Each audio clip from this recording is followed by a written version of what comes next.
there, I'm Jen, this is Remembered Reads, and this is going to be a wrap-up of my reading from the first half of April. Not including poetry or books about food, because I'm separating out the poetry into other videos for National Poetry Month, and not including food because I went on a bit of a food kick. I'm gonna do a separate video with all of that. So the first thing that I'm gonna talk about, how to read literature like a professor for kids, by Thomas C. Foster. Dalton from Stripcover Lit is doing a group read-through of the original version of How to Read Literature Like a Professor, which is the version that's aimed at adults. And I thought it would be funny if I commented on his videos having read this instead.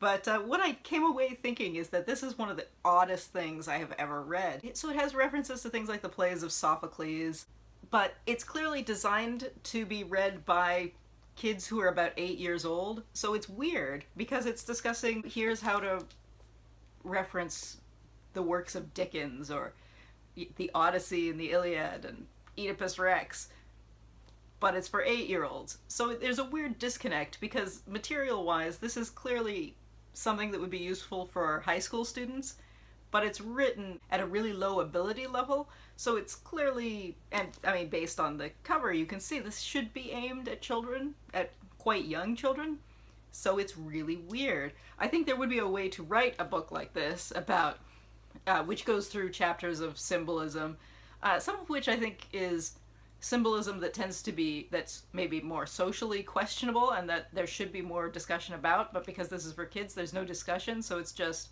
if this person is disfigured, they're probably evil.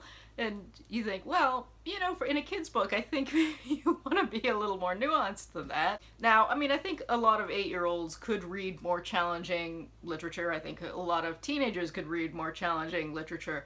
So I'm not against the idea of writing a book for kids that is about kind of quote-unquote high culture classics, but this was just really weird in terms of the tone and the reading level, because basically if a child is mature enough to read Oedipus Rex, they can read something that's more complicated than the style of this book. So yeah, really weird.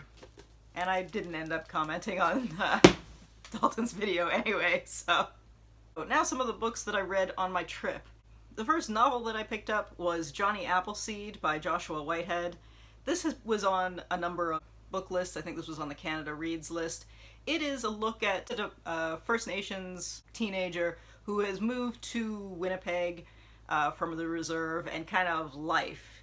He's doing some sex work on the side. He's figuring out what's happening in this kind of love triangle he has with his male and female best friend, who are both kind of in love with him, kind of in love with each other, and he's kind of in love with them as well. The main character, like the author, identifies as Two-Spirit, and it does make this very clear in the text that Two-Spirit is not the same as trans, at least as framed by both the character and the author, which I think is something that's misrepresented a lot. I know one of Joshua Whitehead's books of, I can't remember if it was a memoir or a book of poetry, was nominated for a big trans award, and he asked to be removed from that because he doesn't identify that way, which I think is interesting because we do talk about Two-Spirit identities as being under that umbrella pretty frequently, because that's not what this is about. This is about kind of the day-to-day life of this character figuring things out and kind of what it means to have moved away from the family. And it's in a very non-linear style, so you're going back and forth between things that happened in childhood and things that happened in early teenagehood, and then this stage where I think he's 19 or so. And there were a lot of references in there that I thought would probably be a lot more appealing to people who are actually from somewhere in the prairies, because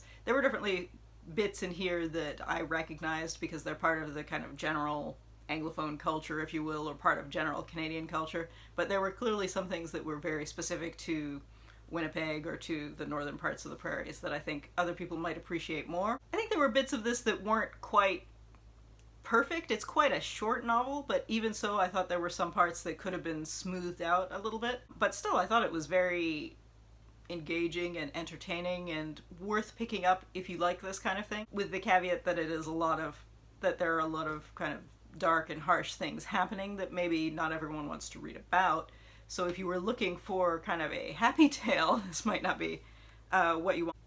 But I thought it was quite engaging. It felt when I was reading it like it would be something that would have a bit more stickiness to it, because now it's been about a week and a half, and I find that a lot of the individual scenes haven't really stayed with me, but in the moment, I thought it was fairly powerful. Taking another jump into a completely different style of writing, the next thing that I picked up was The Gentle Art of Swedish Death Cleaning by Margareta Magnusson. Over the past couple of years, I've been reading a lot of cleaning-related books. I've read ones by American, Japanese, and Australian authors, so why not pick up one by a Swedish author? I had actually originally thought that this was going to be about the cleaning that you do when someone has died, because I'd had the impression that this was about the author cleaning after her husband died.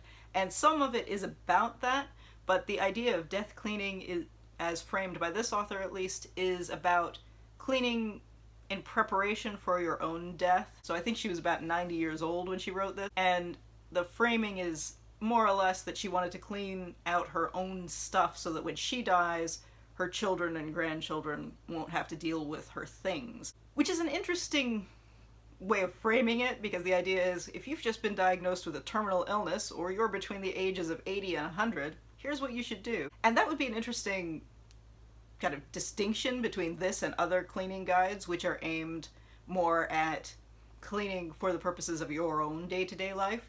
But it's not actually different on a fundamental level from any of that. So aside from the introductory bits where she talks about mortality and having to have your children or partner or whoever go through your stuff, it wasn't really all that different from any other cleaning guide, so I was a bit disappointed with that because I expected something else. But I suppose really when it comes down to it, how many ways can you really talk about cleaning? There probably aren't that many ways to do that, so just don't be a slob is probably the way these should all go. So maybe I should stop reading all these cleaning books, because I don't think any of them are really going to teach me anything new. Although I guess they're kind of a comfortable blanket of something that you can read to kill time too. So if you're genuinely looking for a more death-focused cleaning guide, even though the framework of this is that, it doesn't really do that. If you're just looking for a book on tidying up and you haven't read one of the other ones, this is good enough.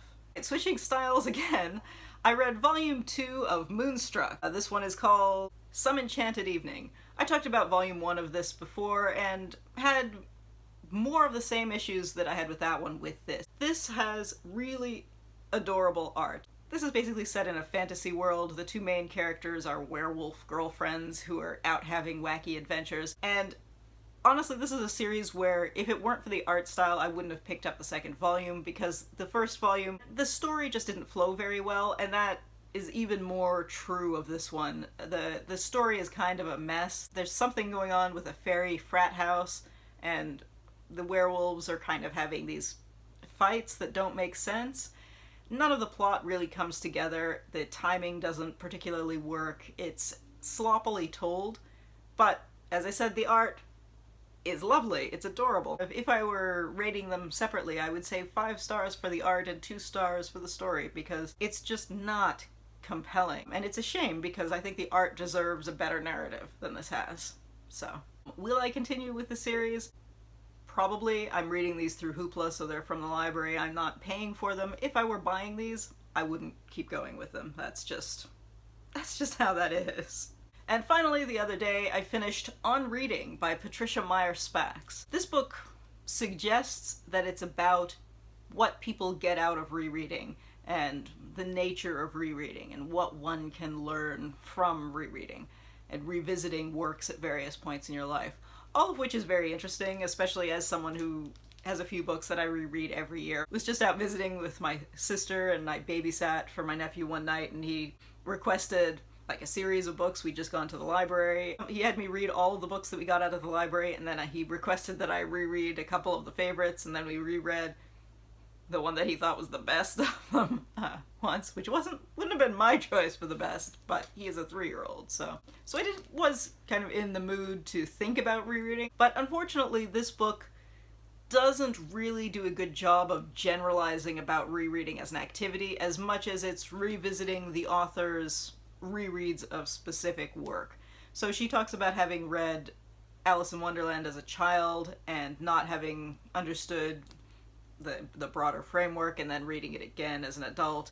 So basically she's talking about having read Alice in Wonderland for the first time as a child in, I believe, the mid-30s, and then having reread it at various other points in her life up until 2011 or so, which I think is when this is published. So that is somewhat interesting because it's talking about such a broad scale, and she does mention the different points of years, and you can imagine kind of the social changes that are happening along with the rereading. However, as the book goes along, it becomes just more about her rereading specific books. And if you're not particularly interested in the books she's talking about, or if you've never read the books she's talking about, I don't think it's particularly successful. Now, I mean, she does talk at one point about how a lot of people reread Jane Austen, and she does talk a lot about Pride and Prejudice. So if that's a book that you reread every year, and I know I've seen a lot of booktubers talk about that, I think you might connect more to this than I would. Because like the author, I do have a number of books that I reread and revisit regularly, but they're just such different ones than the ones that she's talking about, that because I didn't think this successfully generalized from the specific experiences, I didn't feel like there was as much that I could take away from this, both in terms of learning something new and in terms of relatability. I didn't think it worked particularly well on either of those. But if you are a person who rereads the same books that she rereads, I think there would be a lot more appeal to this. So even though I think it failed in a general way, I think in a specific way, it might be more successful for people who are not me. So yeah, that was my non-food and non-poetry reading for the first 3/4 of April. I hope your April has been going well. If you've read any of these, I'd love to hear what you've thought of them, especially if you've read any of the books about books or books about cleaning, because I know I'm not the only one who's been on a kick in terms of both of those things, so I'd love to hear what you're thinking in terms of that kind of material as well. Anyway, that's it for now. Ciao.